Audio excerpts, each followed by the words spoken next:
Hi friends, இன்றைக்கி Thursday mini vlog பார்த்துடலாமா? இன்றைக்கி மார்னிங்கே பீன்ஸ் போட்ட சாம்பார், சாதம், இட்லி எல்லாமே ரெடி பண்ணிட்டேன். பையனோட லஞ்ச் பாக்ஸ்க்காக சாதமும் சாம்பாரும் கொடுத்து விடலான்னு சொல்லிட்டு தான் பண்ணியிருந்தேன். ஆனால் சுதர்ஷன் வந்து எனக்கு சாதம் சாம்பார் வேணான்னு சொல்லிட்டு இட்லி தான் லஞ்ச் பாக்ஸ்க்கு வேணும்னு சொல்லிட்டு அதை கேட்டிருந்தான். அதனால் அதே பேக் பண்ணிவிட்டு லஞ்ச் எல்லாம் கொடுத்து விட்டுட்டேன். அவனும் ஸ்கூல் கிளம்பி போயிட்டான். அதுக்கப்புறமா ஏதாச்சும் பொரியல் பண்ணலான்னு சொல்லிட்டு பார்த்துருக்கும்போது சரி முருங்கைக்கீரை இருந்துச்சு, அதை வச்சு எக் போட்டு பொரியல் மாதிரி பண்ணிடலான்னு சொல்லிட்டு தான் பண்ணியிருந்தேன். நார்மலாக பண்ணுறதை விட இது மாதிரி எக்கு போட்டு செஞ்சால் டேஸ்ட் ரொம்பவே நல்லாயிருக்கும்.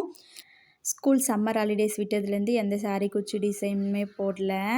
ரொம்ப நாள் கழித்து இப்போ தான் போட ஸ்டார்ட் பண்ணியிருந்தேன். ஒரு 2-3 சாரீ கொடுத்துருந்தாங்க. அதெல்லாம் ஈவினிங்குள்ளே எல்லாமே போட்டு முடிச்சாச்சு. அதுக்கப்புறம் பசங்க வந்து மசால் பூரி வேணும்னு சொல்லி கேட்டிருந்தாங்க. அவங்க டாடி வாங்கிட்டு வந்து கொடுத்துருந்தாரு. உங்களுக்கு என் வீடியோ பிடிச்சிருந்தா லைக் பண்ணி சப்போர்ட் பண்ணிவிடுங்க. தேங்க்ஸ் ஃபார் வாட்சிங்.